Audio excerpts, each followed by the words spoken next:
मैं तो अब दीपेंद्र जी के साथ कई बार प्रोग्राम्स में जाता हूं तो उनके कुर्ते फट जाते हैं। बड़े से बड़े मंत्री संतरी समेत मुख्यमंत्री लोग इनका सफाया करेंगे। दावा कर रहे हैं 100% आप कागज पे लिख के ले लीजिए। खट्टर साहब और भाजपा सरकार के पीछे हाथ धो के पड़े हुए हैं दिव्यांशु मतीराज। आज हमारी लड़ाई उस कुर्सी से, इतनी कोई गुटबाजी उनमें सच में नहीं है, इतने कोई मतभेद उनमें सच में नहीं है जितनी मीडिया उन्हें प्रोजेक्ट करके दिखाता है।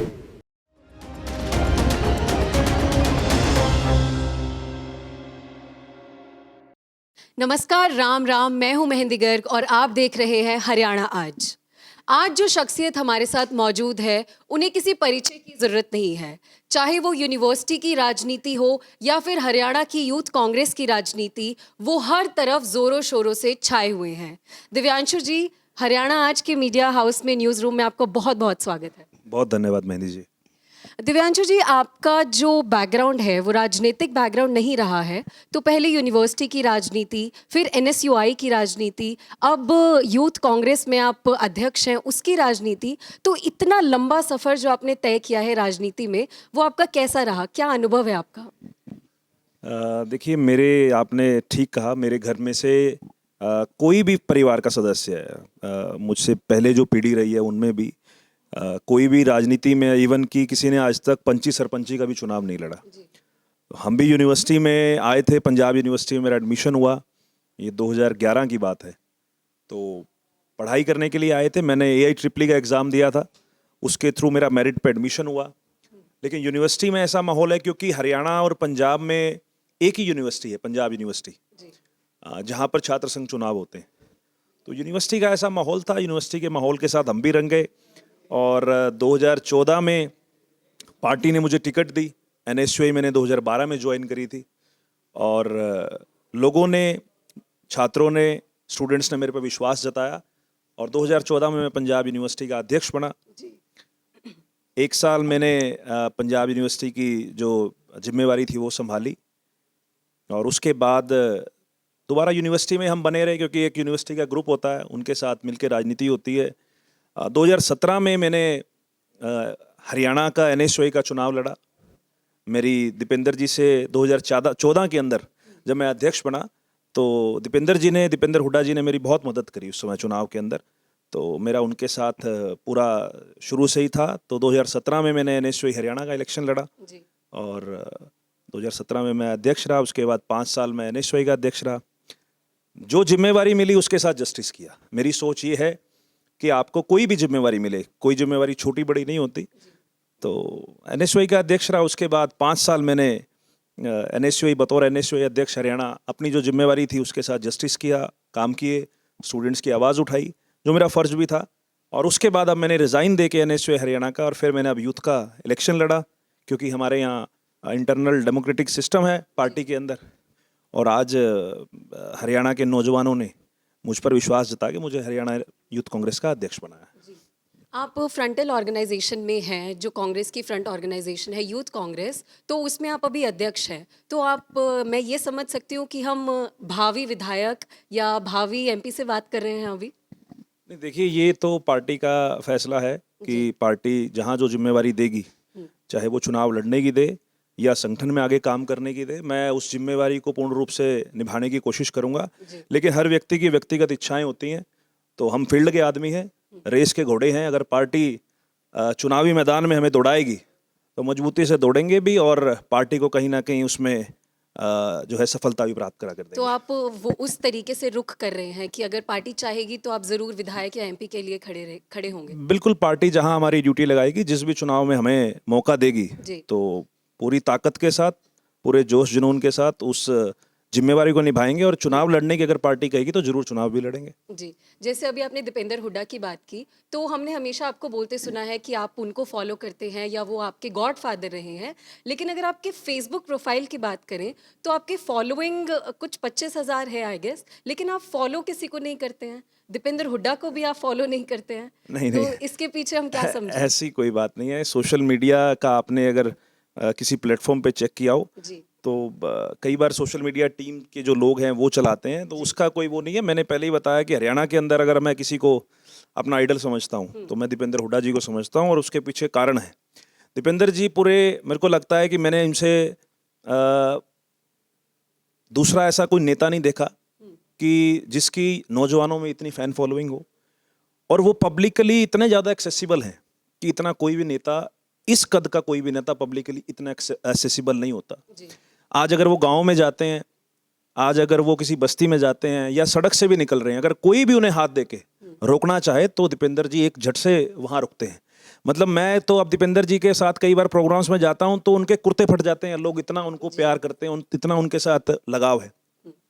तो लोगों के साथ जो उनका लगाव है, लोगों के प्रति जो उनकी भावना है, वो कहीं ना कहीं मेरे लिए एक मोटिवेशन भी है। और मैं भी सोचता हूं कि मैं भी दीपेंद्र जी जिस प्रकार से लोगों के लिए पब्लिकली इतना एक्सेसिबल हैं, मैं भी कोशिश करता हूं कि उस तरीके से पब्लिक के लिए एक्सेसिबल हूं, ताकि जो प्यार इतना लोग उन्हें करते हैं वो हमारे लिए भी एक बड़ी मोटिवेशन है। ऐसा कह सकते हैं कि यूथ का नेता दीपेंद्र हुड्डा के बाद दिव्यांशु बुद्धि राजा है? नहीं, देखिए ये तो समय की बात है, ये तो लोग बनाते हैं नेता। नेता ना हम बना सकते हैं ना कोई और बना सकते हैं। अगर आप जन मुद्दों की बात करोगे, लोगों की बात करोगे, नौजवानों के लिए संघर्ष करोगे, तो वो लीडरशिप अपने आप निकल के आती है। लीडर बनाने वाला कोई नहीं होता, लेकिन हाँ पार्टी मौका जरूर देती है हर आदमी को अपनी काबिलियत साबित करने का। लेकिन मैंने जैसे पहला बताया कि उस पोजीशन के साथ, उस चेयर के साथ जो व्यक्ति जस्टिस करता है, जो व्यक्ति मुद्दों की राजनीति करता है, तो उसे नेता बनने से कोई नहीं रोक सकता। तो बेशक आप अपनी पोजीशन का जस्टिस करने में कामयाब रहे हैं, आप समझते हैं ऐसा कि अगर आप अध्यक्ष हैं यूथ कांग्रेस के, तो एक बहुत बड़ा जन सैलाब है यूथ का जो आपको फॉलो करता है, तो बेशक आप कामयाब रहे हैं। देखिए मैं यूनिवर्सिटी अध्यक्ष था, मुझे आज भी याद है वो समय। अक्सर यूनिवर्सिटीज़ में ये देखा जाता है कि चुनाव से पहले बड़े धरने प्रदर्शन होते हैं, भूख हड़तालें होती हैं, ऑफिस का घेराव होता है, वो सब हुआ। मैं पंजाब यूनिवर्सिटी में अध्यक्ष बना, मुझे आज भी याद है कि यूनिवर्सिटी में करप्शन का इशू था, और उस समय ये इशू इतना हाईलाइट हुआ कि हमारे जो प्रेसिडेंट थे वहाँ तक ये बात की, इवन कि जब हमारे वाइस प्रेसिडेंट यूनिवर्सिटी आए कॉन्वोकेशंस पे, तो उस समय भी ये चर्चा का विषय थी और पूरा उस समय हल्ला गुल्ला हुआ। और मैं पंजाब यूनिवर्सिटी का उस समय का पहला ऐसा प्रेसिडेंट था जो अध्यक्ष बनने के बाद 7 दिन भूख हड़ताल पे बैठा, और उस समय करप्शन का इशू था, बहुत बड़ा इशू था उस समय। और वो इशूज इतना बड़ा था कि आज भी अगर पंजाब यूनिवर्सिटी में आप देखेंगे ग्रांट्स का जो इशू है वो कहीं ना कहीं उससे रिलेटेड है। उसके बाद मैं एनएसयूआई का अध्यक्ष बना। एनएसयूआई का अध्यक्ष बनते ही मेरे पास, मेरे को याद है कि 11 जनवरी की बात है और दिसंबर में मेरा चुनाव हुआ था। 11 जनवरी को मनोहर लाल खट्टर जी को हमने पंचकुला सेक्टर एक कॉलेज में हमने कुछ सवाल पूछे, और मनोहर लाल खट्टर जी ने हमें जेल का रास्ता दिखाया। 3 दिन वहाँ जेल काटी। लगातार स्टूडेंट यूनियन इलेक्शंस की बात हो, बेरोजगारी की बात हो, और ख़ास तौर पे कोविड टाइम पे अगर आप देखेंगे कि हरियाणा के अंदर कितने लाख बच्चों के ऑफलाइन से ऑनलाइन एग्जाम, 5 बार हाईकोर्ट में हरियाणा सरकार को घसीट के उनका फैसला बदलवाने का काम वो मैंने किया। तो मेरी कोशिश यही रहती है कि जहां भी किसी के साथ अनजस्टिस हो रहा है, तो अगर हमारे पास पार्टी ने या ईश्वर ने इतनी ताकत बख्शी है कि लोग हमारी आवाज़ सुनते हैं, आप जैसे मीडिया घराने हमें जगह देते हैं, तो हमारी कोशिश रहती है कि उसके साथ जस्टिस किया जाए। और सिमिलरली जब मैं यूथ कांग्रेस का अध्यक्ष बना, उस समय हरियाणा के अंदर HPSC HSSC का बहुत बड़ा एक इशू चल रहा था। जब आपने देखा कि पंचकुला के अंदर किस प्रकार से सरकारी दफ्तरों में पैसे पकड़े गए, मैंने शपथ ग्रहण समारोह नहीं रखा यूथ कांग्रेस का, बनते ही सबसे पहले 2 दिन के अंदर पंचकुला में HPSC HSSC का घेराव किया। तो इस प्रकार के कई मुद्दे हैं। तो मेरी कोशिश रहती है कि मैं अपना 100% दूं, लेकिन कई बार परिस्थितियां ऐसी हो जाती हैं। परंतु जब से चाहे मैं छात्र राजनीति में था, चाहे मैं अब यूथ कांग्रेस की राजनीति कर रहा हूं, तो अपनी तरफ से कोशिश रहती है कि मैं 100% अपनी इस पोस्ट के साथ, अपने इस चेयर के साथ जस्टिस करूं। आपने HPSC का उदाहरण दिया, तो सिर्फ HPSC नहीं, बेरोजगारी को लेकर अभी आपने अग्निवीर को भी लेकर उस पर भी प्रोटेस्ट किए थे, साथ में आपकी घंटी बजाओ भी अभी आपने शुरू किया है कल परसों में। तो खट्टर साहब और भाजपा सरकार के पीछे हाथ धो के पड़े हुए हैं दिव्यांशु बुद्धि राजा। मेरी खट्टर साहब से कोई पर्सनल लड़ाई नहीं है जी। आज हमारी लड़ाई उस कुर्सी से है। उस कुर्सी पर बैठा व्यक्ति अगर प्रदेश के हित में फैसले नहीं लेगा, तो उस कुर्सी की हम खिलाफत भी करेंगे, उस कुर्सी के सामने खड़े होकर मुखर होकर आवाज भी उठाएंगे। अग्निवीर की आपने बात करी, हरियाणा के लिए ये बहुत बड़ा सेटबैक था जब ये अग्निवीर योजना सरकार लेके आई, क्योंकि हरियाणा का जो नौजवान है वो फौज में जाना अपने लिए गर्व की बात समझता है। आज आप देखो, सुबह 4 बजे अगर आप सड़कों पर निकलो, आपको और कोई नहीं दिखेगा, आपको दौड़ लगाते नौजवान, कसरत करते नौजवान हरियाणा के जरूर आपको सड़कों पे, गांव में जरूर दिखेंगे। और आज अग्निपथ योजना की वजह से उन लोगों का खाली, मैं कहूंगा, रोजगार का साधन नहीं गया, उनका एक सपना, मेरा एक सपना है, मान लो कि मैं एक बड़ा नेता बनना चाहता हूं, उन लोगों का भी सपना था कि मैं फौज में जाना चाहता हूं, मैं देश के लिए सरहद पर खड़े होकर देश की सुरक्षा करना चाहता हूं, और कभी मौका मिलेगा तो देश के लिए अपनी जान न्यौछावर करना चाहता हूं। आज उनके सपनों को चकनाचूर करने का काम इस योजना ने किया, जिसके खिलाफ हमने मुखर होकर आवाज उठाई। हमने अम्बाड़ा के अंदर एक बहुत बड़ी मशाल यात्रा हमने अम्बाड़ा के अंदर निकाली और इसका पूर्ण रूप से विरोध किया। और अभी हाल ही में जो आपने घंटी बजाओ अभियान का जिक्र किया, हरियाणा के अंदर इस समय बेरोजगारी सबसे बड़ी समस्या, इसमें कोई डाउट नहीं, लेकिन आम जनमानस को जो सरकार के द्वारा प्रताड़ित किया जा रहा है, जो सरकार के द्वारा दुखी किया जा रहा है, आज हरियाणा के अंदर बीपीएल कार्ड की बहुत बड़ी समस्या है। हरियाणा की 90 विधानसभा, कोई कॉलोनी, कोई बस्ती, कोई गांव, कोई वार्ड ऐसा नहीं है जहां पर यह समस्या ना हो। सरकार ने गलत तरीके से सर्वे कराए। PPP जो सरकार परिवार पहचान पत्र कहती है, हम तो इसे परिवार परेशान पत्र का नाम देते हैं। अननेसेसरी फैमिली आईडी के माध्यम से लोगों की राशन कार्ड जोड़े गए, लोगों की बुढ़ापा पेंशन जोड़ी गई, लोगों की आयुष्मान कार्ड जोड़े गए, और गलत सर्वे करा के, टेलीफोनिकली सर्वे करा के गरीब आदमी, खास तौर पे अशिक्षित वर्ग, जो रेडी चलाने वाला जो है, जो रिक्शा चलाने वाला आदमी है, उन लोगों के लिए सरकार ने एक इतनी बड़ी समस्या पैदा कर दी कि गलत सर्वे की वजह से उनके आज बीपीएल कार्ड कट चुके हैं, उनकी बुढ़ापा पेंशन कट चुकी है, और वो लोग दर दर की ठोकरें खा रहे हैं। कभी डीसी ऑफिस जा रहे हैं, कभी अटल सेवा केंद्र जा रहे हैं, कभी सीएससी सेंटर जा रहे हैं। तो ये एक बड़ी समस्या थी जिसको लेकर हमने एक अभियान शुरू किया है, घंटी बजाओ सरकार जगाओ। अगर सरकार उनकी बात नहीं सुनेगी तो हम सरकारी दफ्तरों में जाके घंटियां बजाएंगे और सरकार को मजबूर करेंगे कि वो लोगों की आवाज सुने। अभी आपने बहुत सारी समस्याएं बताई जो आपको लगता है मौजूदा सरकार की तरफ से जनता को पहुंचाई जा रही है। कुछ ऐसी भी चीज है जो दिव्यांशु बुद्धिराजा को सरकार की अच्छी लगी अभी तक के कार्यकाल में? देखिए, इस सरकार में मुझे नहीं लगता कि नौजवानों के प्रति इस तरह की कोई सरकार कोई पॉलिसी लेके आई है जिसकी मैं सराहना करूं। और फैमिली आईडी जब ये सरकार लेके आई थी तो हमने इसका विरोध नहीं किया था उस समय। देखिए, विरोध सिर्फ करने के लिए नहीं किया जाता। सरकार फैमिली आईडी लेके आई, ये काम 2 साल से चल रहा है, हमने 2 साल पहले कभी विरोध नहीं किया। सरकार ने फैमिली आईडी के साथ राशन कार्ड जोड़ दिया, बुढ़ापा पेंशन जोड़ दी, आयुष्मान कार्ड जोड़ दिया। और जब ये 1 जनवरी को जब ये राशन कार्ड कटे तो सरकार ने, मनोहर लाल खट्टर जी ने, मैं खास तौर पे कहना चाहूंगा, इस साल को अंत्योदय वर्ष का नाम दिया।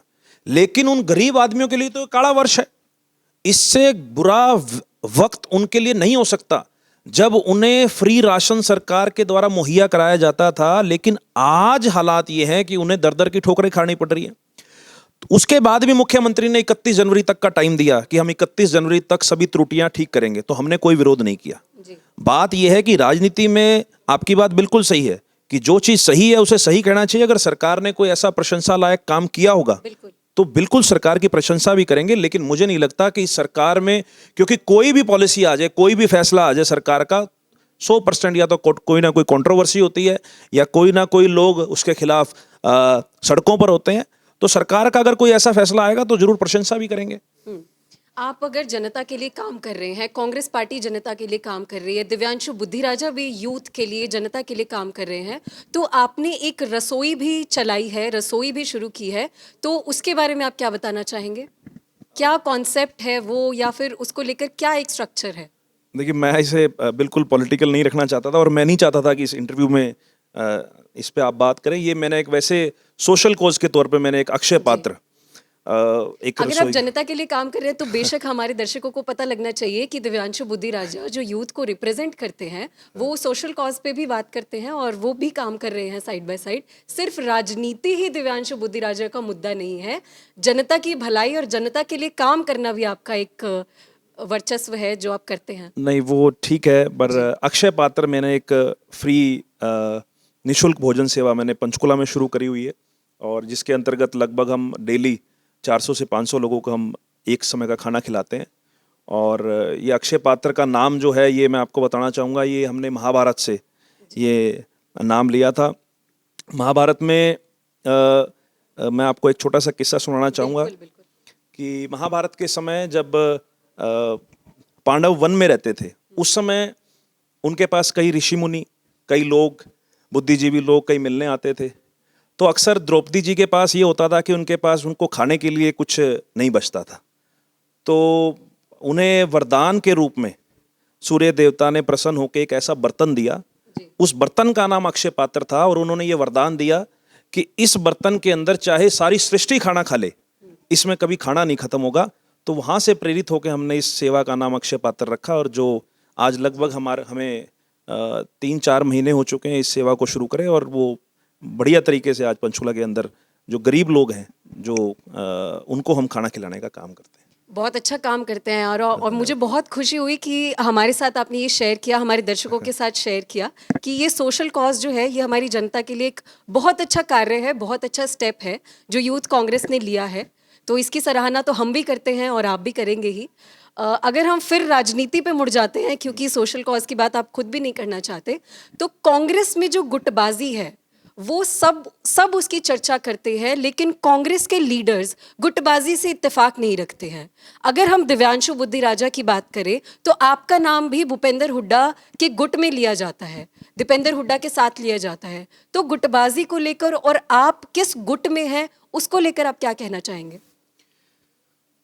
देखिए, जिस गुटबाजी की आप बात कर रहे हैं, हर परिवार के अंदर, चाहे कोई, आज ये तो पॉलिटिकल ऑर्गेनाइजेशन की बात है, चाहे मैं कॉरपोरेट्स की बात करूं, चाहे किसी ना किसी मीडिया घराने की बात करें, हर ऑर्गेनाइजेशन में कहीं ना कहीं आपस में आप छोटे मोटे मतभेद कह लो, हमारे घर में भी होते हैं, चाचा ताऊ में भी होते हैं। जब उनके बच्चे, किसी के 3 बच्चे हैं, किसी के 2 बच्चे हैं, उनमें भी आपस में मतभेद होते हैं।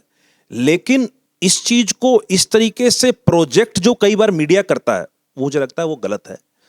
इतनी कोई गुटबाजी उनमें सच में नहीं है, इतने कोई मतभेद उनमें सच में नहीं है, जितनी मीडिया उन्हें प्रोजेक्ट करके दिखाता है। नहीं, मीडिया, हम लोग प्रोजेक्ट नहीं कर रहे हैं। हम अगर जनता में जाते हैं या हम कांग्रेस के कार्यकर्ता जो पब्लिक परसेप्शन कुछ, मैं आपकी स्पेसिफिकली आपकी नहीं, कुछ मीडिया घरानों ने एक ऐसी पब्लिक परसेप्शन बना दी है कि जो जनता में चर्चा का विषय है।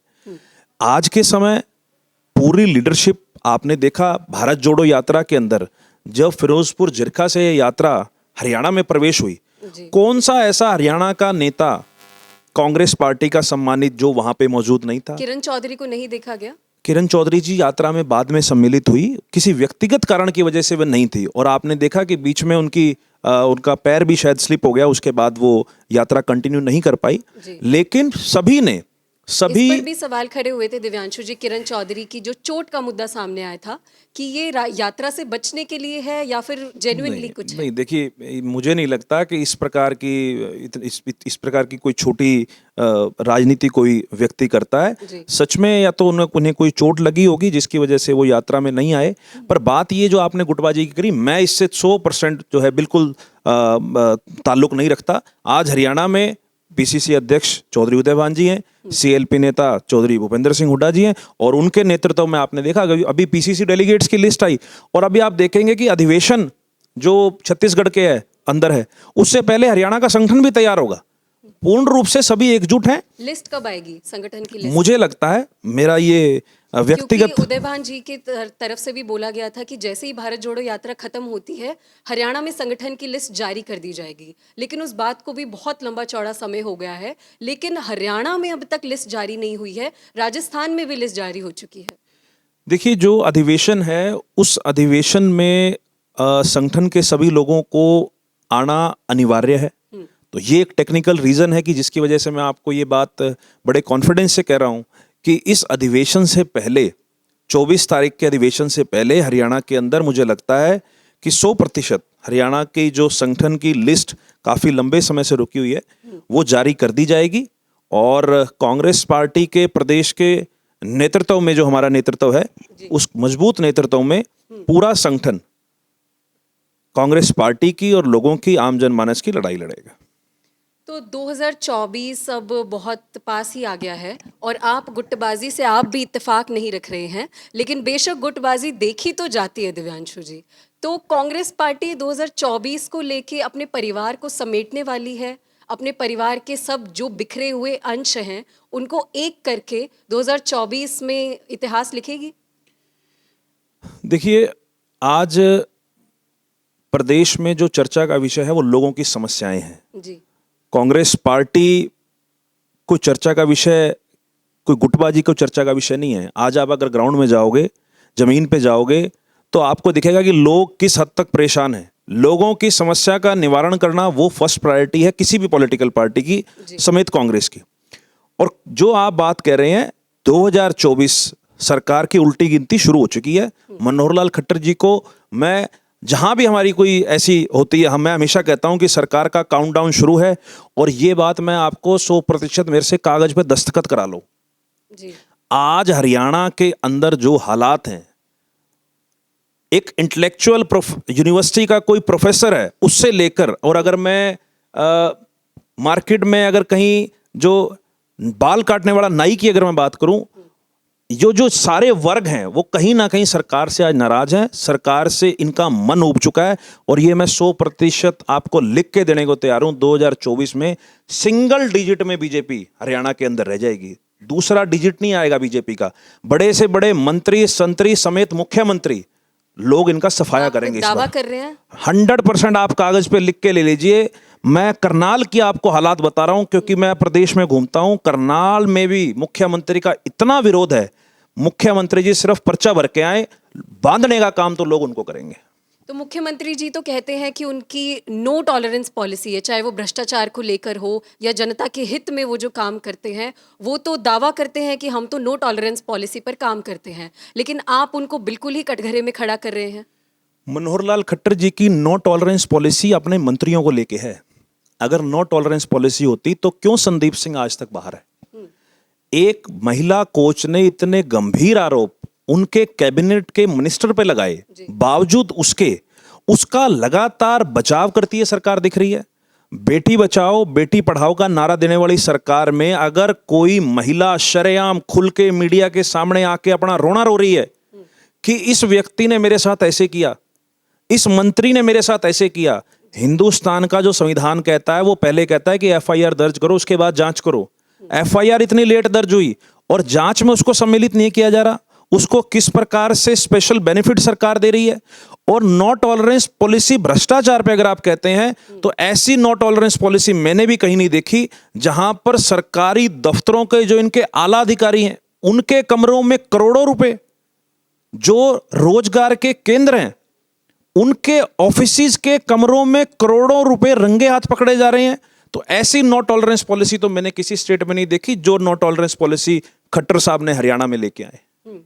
तो मतलब कि जो हाथी के दांत हैं दिखने के लिए अलग हैं और वाकई में अलग हैं। 100% ये जो मुहावरा है ये मनोहर लाल खट्टर जी पे 100% स्टिक बैठता है। मनोहर लाल खट्टर जी सिर्फ और सिर्फ बड़ी बड़ी बातें करना जानते हैं, लेकिन उसकी जमीनी जो हालात है, जमीनी जो इस समय पोजीशन है, वो कहीं ना कहीं उसके 100% विपरीत है, जिसका लोग इंतजार कर रहे हैं। अब इस चुनाव का ना कांग्रेस इंतजार कर रही है ना बीजेपी इंतजार कर रही है। हम जब ग्राउंड पे जाते हैं तो लोग कह रहे हैं हम तो उस दिन का इंतजार कर रहे हैं जिस दिन हमारे सामने वो मशीन होगी और वो बटन दबाने का हमें मौका मिलेगा। तो इतनी जोर के बटन दबाएंगे कि करनाल क्या छोड़ो पूरे चंडीगढ़ तक आवाज जाएगी मनोहर लाल खट्टर जी की। तो जनता असंतुष्ट है सरकार से, सिर्फ विपक्ष का असंतुष्ट होना बनता है क्योंकि वो विपक्ष में है। तो आप ग्राउंड पर अगर जा रहे हैं तो कांग्रेस की तरफ लोकप्रियता ज्यादा दिखाई दे रही है या जनता बीजेपी से ज्यादा परेशान है? देखिए, दोनों चीजें हैं। लोगों ने कांग्रेस का राज देखा स्टेट के अंदर। चौधरी भूपेंद्र सिंह हुड्डा जी मुख्यमंत्री थे, एंटी इनकम्बेंसी थी उस समय, अन्ना आंदोलन और कई चीजें ऐसी हुई देश के अंदर, क्योंकि हरियाणा का जो विधानसभा का चुनाव है वो जस्ट लोकसभा के 6 महीने के बाद आता है। कहीं ना कहीं उसका असर दिखा। 2014 में लोगों ने एक नया ऑप्शन बीजेपी को पूर्ण बहुमत से लोग लेके आए, लेकिन आज जो हालात हैं, लोग याद कर रहे हैं चौधरी भूपेंद्र सिंह हुड्डा के राज को। चौधरी भूपेंद्र सिंह हुड्डा के राज में कभी किसान धरने पे नहीं बैठे, कभी गन्ने के रेट के लिए किसानों को लंबी लंबी कतारें नहीं लगानी पड़ी, कभी स्पोर्ट्स जो हमारे जो ये पहलवान हैं, कभी इनको इस प्रकार से जंतर मंतर पे धरने पे नहीं बैठना पड़ा, कभी हमारी महिलाओं को इतना असुरक्षित नहीं महसूस हुआ। फिर भी 8 साल से हुड्डा साहब सत्ता में नहीं है। मैं यही आपको बात कह रहा हूं, उसमें कई रीजंस हैं। देखिए, राजनीति में कोई एक कारण नहीं होता, इसके कई कारण हैं, परंतु आज हालात ये हैं कि लोग अब चौधरी भूपेंद्र सिंह हुड्डा के राज को, उनकी जो उन्होंने उस समय प्रदेश में जो काम किए थे, आज लोग तराजू पर रख के उसको तोल रहे हैं। लोग ये देख रहे हैं कि हुड्डा साहब के राज में क्या काम हुए, मनोहर लाल खट्टर जी के राज में क्या काम हुए, और कहीं ना कहीं लोगों को ये लग रहा है कि उनसे एक भारी गलती 2014 में हुई, 19 में हुई, और इस बार वो गलती को 100% सुधारने का काम करेंगे। और मैं आपको दोबारा ये बात कहूंगा कि इस सरकार की सिंगल डिजिट में सीट आएंगी, ये आप मेरे से लिखवा के ले लो 2024 के चुनाव में। तो हरियाणा में राहुल गांधी की जो भारत जोड़ो यात्रा है, उससे ये प्रभाव बना है, या जनता ने भारत जोड़ो यात्रा से पहले ही अपना मन बना लिया था? नहीं, भारत जोड़ो यात्रा का एक अपना अलग से अफेक्ट रहा। मैं तो ये कहूँगा कि खास तौर पर ये यात्रा जब मेवात से आई और फरीदाबाद करके सेकंड फेज में जब ये जीटी रोड पे निकली, तो इस यात्रा का अपना अलग प्रभाव रहा। राहुल जी एक पैगाम लेके निकले थे कन्याकुमारी से। आज आप देखो, हरियाणा के अंदर कहीं ना कहीं जातिवाद की राजनीति है, और दूसरे प्रदेशों में भी कहीं हिंदू मुस्लिम है, कहीं किसी और कास्ट को किसी से लड़ाया जाता है। तो राहुल जी एक संदेश लेके निकले और लोगों के दिलों में वो संदेश पहुंचा है। लोग ये समझे हैं कि आज हमें लड़ाने की कोशिश बीजेपी द्वारा की जा रही है अपने राजनीतिक मतलब सिद्ध करने के लिए। तो ये भी चीज है, और लोग जो सरकार की पॉलिसी है उससे कहीं ना कहीं परेशान है। सरकार जो नए नए रोज फॉर्मूले लेके आ रही है जो जनता के विरुद्ध जा रहे हैं, लोगों का उससे भी मन दुखी है, और लोग कहीं ना कहीं बीजेपी की जातिगत राजनीति से ऊपर उठकर प्रोग्रेसिव राजनीति की ओर बढ़ना चाहते हैं। इसलिए मुझे लगता है कि कहीं ना कहीं उनका रुझान कांग्रेस की तरफ, हुड्डा साहब की तरफ बन रहा है। तो लोकप्रियता हरियाणा में भारत जोड़ो यात्रा से राहुल गांधी की बनी या भूपेंद्र सिंह हुड्डा की बनी? देखिए, राहुल गांधी जी राष्ट्रीय नेता हैं, उनका ये कोई कंपैरिजन किसी के साथ ऐसा नहीं है। राहुल गांधी जी की लोकप्रियता पहले भी थी, और इस यात्रा के बाद मुझे लगता है कि कहीं ना कहीं लोगों के एक बीजेपी ने जो गलत प्रचार किया हुआ था हमारे नेता के बारे में, कहीं ना कहीं लोगों को आज ये लगता है कि राहुल गांधी जी जिस प्रकार से अब ये पैदल चले लोगों से मिले, तो कहीं ना कहीं लोगों के अंदर उनकी जो पसंद है वो कहीं ना कहीं बढ़ी है। और हुड्डा साहब का तो अपना ही जलवा हरियाणा में। आपको क्या लगता है कि ये वोटों की यात्रा थी या फिर सिर्फ दिल जोड़ने की यात्रा थी? देखिए, वोटों की यात्रा होती तो ये यात्रा का रूट वाया गुजरात होता, और ये यात्रा का रूट वाया हिमाचल होता। कोई वोटों की राजनीति नहीं थी। किसी भी एक स्टेट ऐसी से नहीं गुजरा गया इस यात्रा के दौरान जहां कोई इलेक्शन चल रहे हो, जबकि यहाँ गुजरात में भी इलेक्शंस हो रहे थे और हिमाचल में भी इलेक्शंस हो रहे थे। तो कोई वोटों की राजनीति नहीं थी। 100% राहुल जी एक मैसेज लेके चले थे, और वो कहीं ना कहीं मैसेज कामयाब हुआ है और लोग इसको पसंद कर रहे हैं। तो 24 में मुख्यमंत्री का चेहरा जो है वो भूपेंद्र सिंह हुड्डा ही रहेंगे कांग्रेस से, या कोई और नेता भी उभर के सामने आ सकता है? देखिए, ये तो पार्टी का फैसला है, पर मुझे लगता है, मेरा व्यक्तिगत अगर आप पूछेंगे तो मुझे लगता है कि हुड्डा साहब के नेतृत्व में इलेक्शन होना चाहिए और हुड्डा साहब को फेस बनाना चाहिए। और 100% इस समय लोगों की पसंद है, 90 के 90 हल्कों में ये पसंद है कि हुड्डा साहब के नेतृत्व को लोग याद कर रहे हैं। हुड्डा साहब जब चीफ मिनिस्टर थे, उन्होंने जो काम करवाए थे, लोग उसको पसंद कर रहे हैं, उनको याद कर रहे हैं। बाकी तो पार्टी का फैसला, जो पार्टी। हरियाणा का यूथ क्या चाहता है? देखिए, हरियाणा का नौजवान रोजगार चाहता है। हरियाणा का नौजवान चाहता है कि मुझे गैर सरकारी और सरकारी रोजगार मिले उस तरीके से जैसे गुड़गांव उस समय डेवलप हुआ था। गैर सरकारी इतनी कंपनियां आई, बड़े बड़े यहाँ पे इंफ्रास्ट्रक्चर्स आए, उस टाइप की यहाँ डेवलपमेंट हो ताकि लोगों को रोजगार मिल सके, शांतिपूर्वक माहौल हो, महंगाई कम हो। जिस प्रकार से आज सिलेंडर आप देखोगे 1000 से ऊपर जा रहा है, तो कहीं ना कहीं रोजमर्रा के खर्चे इतने ज्यादा हो रहे हैं, पेट्रोल डीजल के भाव इतने बढ़ रहे हैं।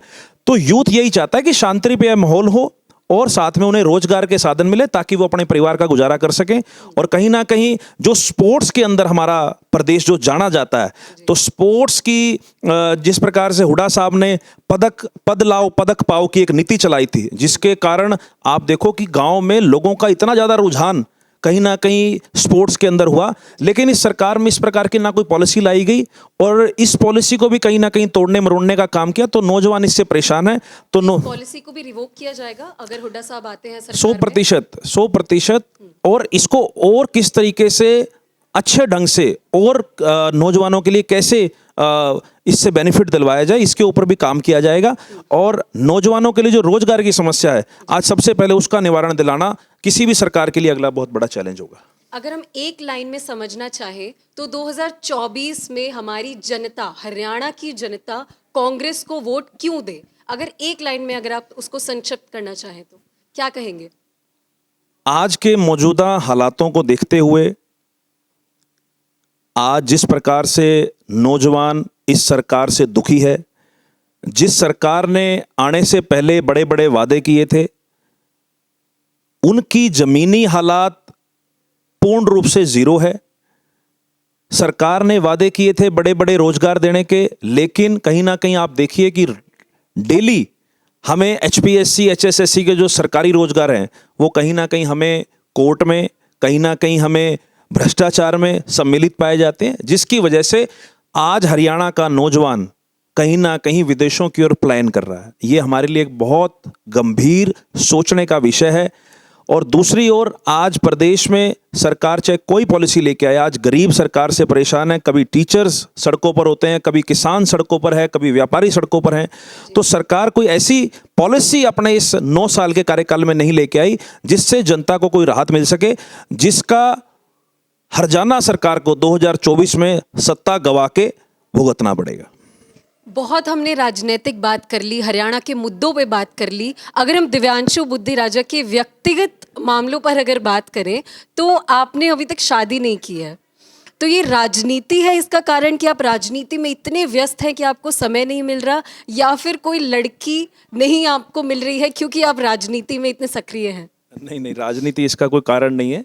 और समय की भी कोई ऐसी बात नहीं, लेकिन जब ठीक कोई पार्टनर मिलेगा तो ज़रूर, क्योंकि वैवाहिक जीवन भी एक ज़िंदगी का हिस्सा है, तो उसको करा जाएगा। लेकिन अभी मेरी सोच ये है कि अभी क्योंकि पीक टाइम है, इस समय 1 साल का समय है, क्योंकि लोकसभा और विधानसभा चुनाव के, तो थोड़ा सा प्रायोरिटी ये है कि एक बार चुनाव निपट जाए, उसके बाद फिर देखा जाएगा। जी, बहुत बहुत शुक्रिया दिव्यांशु जी हमसे बातचीत करने का और भारत आज के न्यूज़ रूम में आने का। धन्यवाद, बहुत बहुत धन्यवाद।